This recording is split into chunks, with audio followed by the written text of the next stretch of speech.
August 28th, 2015.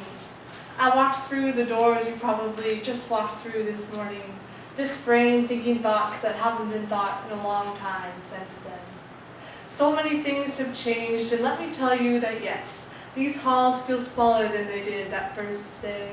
And sure, I recognize more faces than I did that first week. And right, I don't even worry about getting lost like I did that first semester. I mean, none of these things are really what matter, but I'll tell them to you anyway. Introducing myself to fellow freshmen, unfamiliar people, new teachers, different classrooms, and a recently acquired future, I called myself the musician. The pianist who's played, well, practiced since she was 5. The girl who didn't eat meat some of the time, who wasn't good at dancing, who was clumsy, and who probably always would be.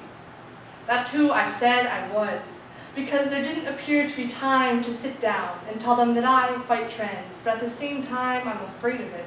That open field of being different makes me want to hide inside my insecurity-obsessed mind like most everyone else.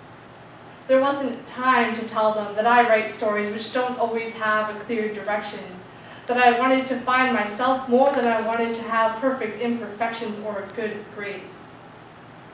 There wasn't enough socially accepted space to say that I wished the songs I composed were so soaked in emotion that I would never forget another lyric, that I loved the feeling of the rain falling on my face because the raindrops feel at home on the cheeks which are used to tears.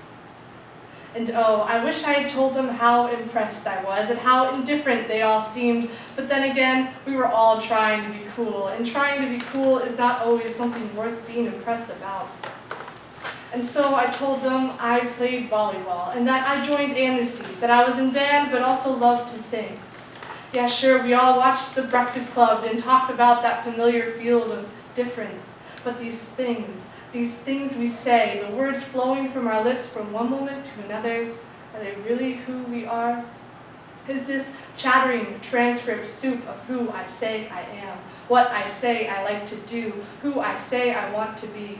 Are they really the things that everybody wants to know? Are these the things that matter the most?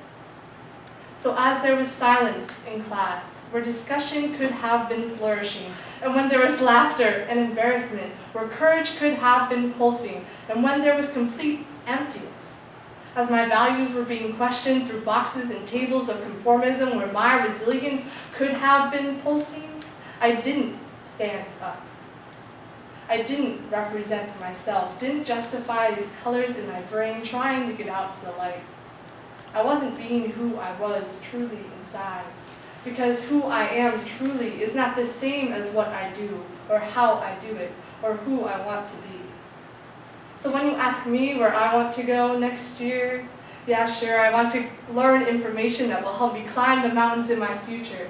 I want to interact with the minds flowing all around me, but where I really need to go next year is to a mindset where I'm not afraid to look challenge in the eye and not just agree to disagree.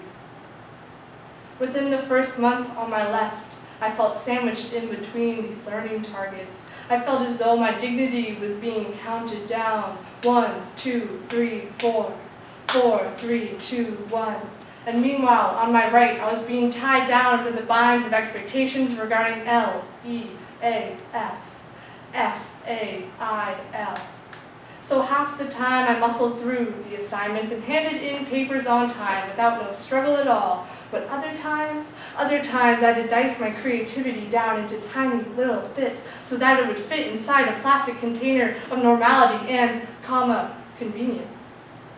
I swallowed my inspiration in a mouthful of sore intentions and attempted to harness the wild jungle of aspired rebellion within this brain, right here, in order to sit down and write a paragraph.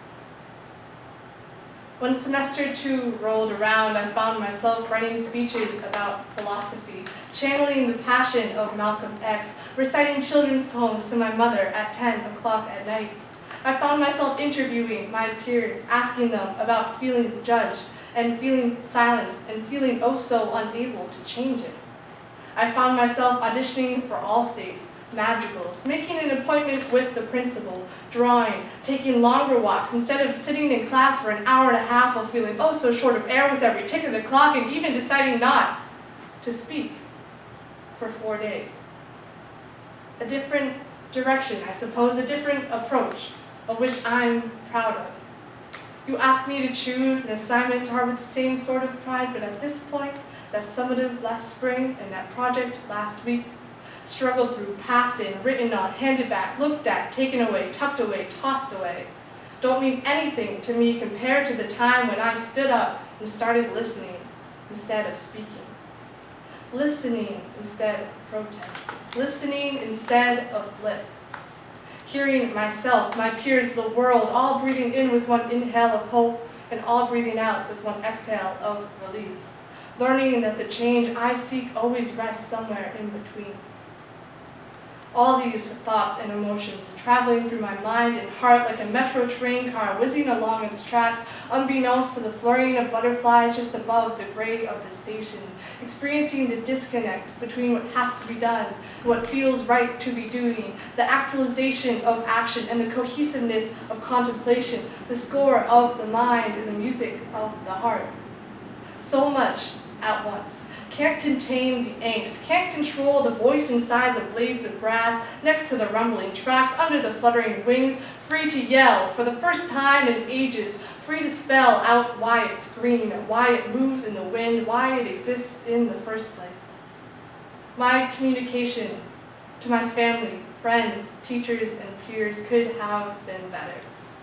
My skill at channeling respect while letting passion surge through my existence could have been wiser. Yet sometimes it takes the grass a few times of trying out its voice in order to decide how best to use it.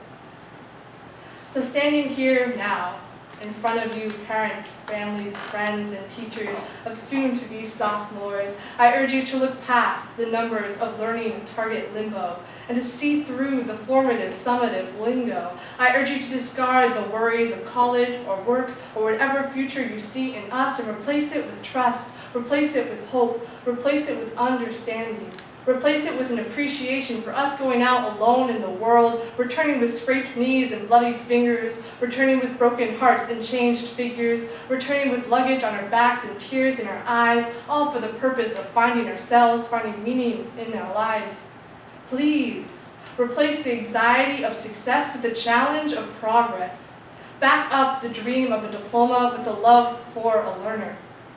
For whatever we do years from now, whoever we end up saying we are, the only thing that we all share is right now, and right here. These are the things that show us the light. These are the things we carry. With summer in our sights and bright futures in our hopes, remember that these are the things that matter the most.